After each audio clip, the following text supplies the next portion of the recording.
The Fairy Nightingale.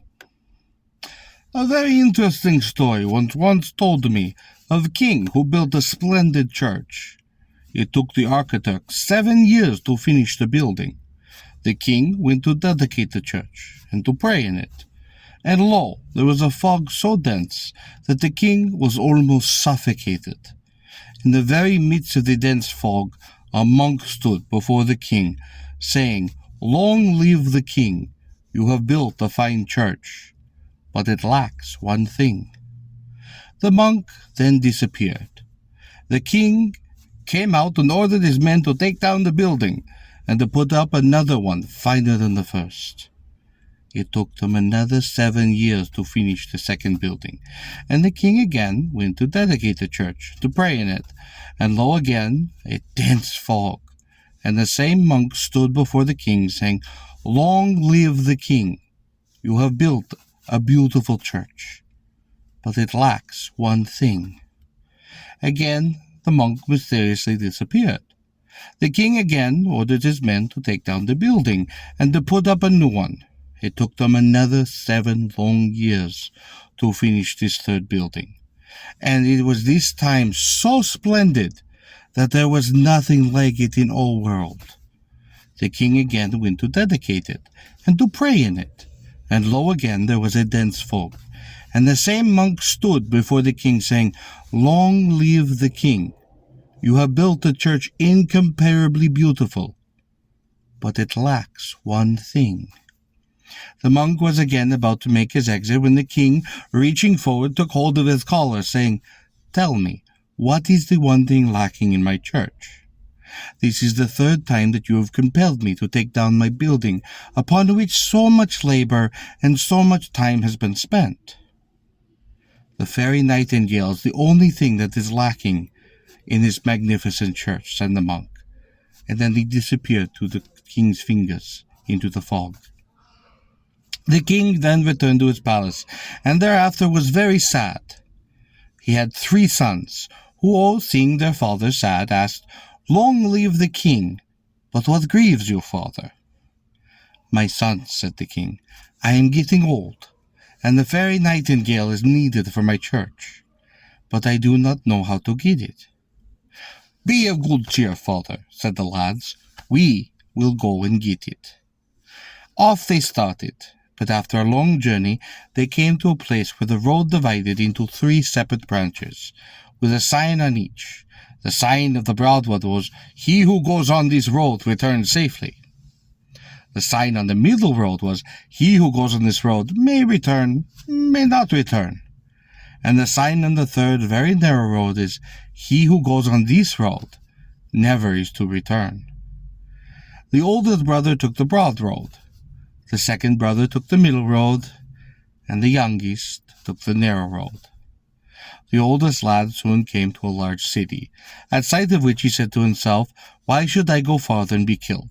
I would better to stay in this place." And he became a servant in one of the inns of the city. The second brother turned toward the other side of the mountain, and came to a vast green meadow, with shady trees here and there, and benches under tree. He was tired, and at once he sat down upon one of the benches. Soon a giant as black as night came along, with a long iron rod in his hand, and he gave the lad one stroke with his rod, and lo, the lad turned into round stone, and did roll under the bench. The youngest of the 3 brothers started upon the road along which there could be no return. A dense fog covered him, and lo, the monk who had talked with his father appeared to him, saying, "God speed thee, son. Whither are you going?" "I am going to bring the Fairy Nightingale for our new church," said the lad. "Oh, good," said the monk, "but this way is very dangerous. Let me advise you. The owner of the Fairy Nightingale is the Fay Queen, a very beautiful maiden. On your way you will soon come to a river, which the Fairy Queen has by her arts changed into a poisonous stream. She does not drink of it, but you must drink of it, and say, 'Oh happy, this is the water of immortality.' After crossing this river, you will come to a grove, which the queen has changed into a jungle of thorns and thistles. You must smell the trees and the shrubs and say, 'Oh, happy, this grove is the flower of paradise.' Then you will come to a narrow pass, and on one side of which there is a wolf bound with chains, and on the other side there is a lamb bound with chains. There is a bundle of grass before the wolf, and a piece of meat before the lamb. You must take the grass before the lamb, and the meat before the wolf. You will then come to a large gate with large double doors. You must shut the open one. Entering in, you will find the Fairy Queen, owner of the Fairy Nightingale. She will be sleeping in a splendid bedchamber. She sleeps for 7 days and 7 nights, and is awake for 7 days and 7 nights. If you can do what I have told you, and you reach there at a time when the queen is asleep, you can bring the nightingale. If not, then you are lost." The lad then started and came successfully to the river. He came to the grove, the lamb, the wolf, and the gate, and he did all that the monk did tell him to do. Entering in, he saw an exquisite bedchamber, where a maiden as beautiful as the very sun was sleeping on the purple bed, embroidered with gold and with jewelry. The Fairy Nightingale came down from its cage, and standing on the queen's bedside, sang to her 1,000 songs of enchanting melody, and lullabied her in her sound sleep. The lad who was watching from behind the iris, seeing the maiden asleep, and that the nightingale had now returned to his cage, crept in quite slowly. He took the nightingale's cage, but he pressed a kiss upon the forehead of the sleeping maiden, thus stamping the sign of his lips there, and started back upon his way. But the queen awoke, and seeing the nightingale had been stolen, outward she exclaimed, "Doors, catch the thief!" "God speed him," said the doors. "He closed the open one, and opened the closed one." "Ah, wolf and lamb, catch the thief!" exclaimed the fairy queen. "God speed him," said the wolf and the lamb. "He gave meat to the wolf and grass to the lamb." "Grove, grove, catch the thief!" exclaimed the queen. "God speed him," said the grove. "You made us of thorns and thistles, but he made of me a flower of paradise."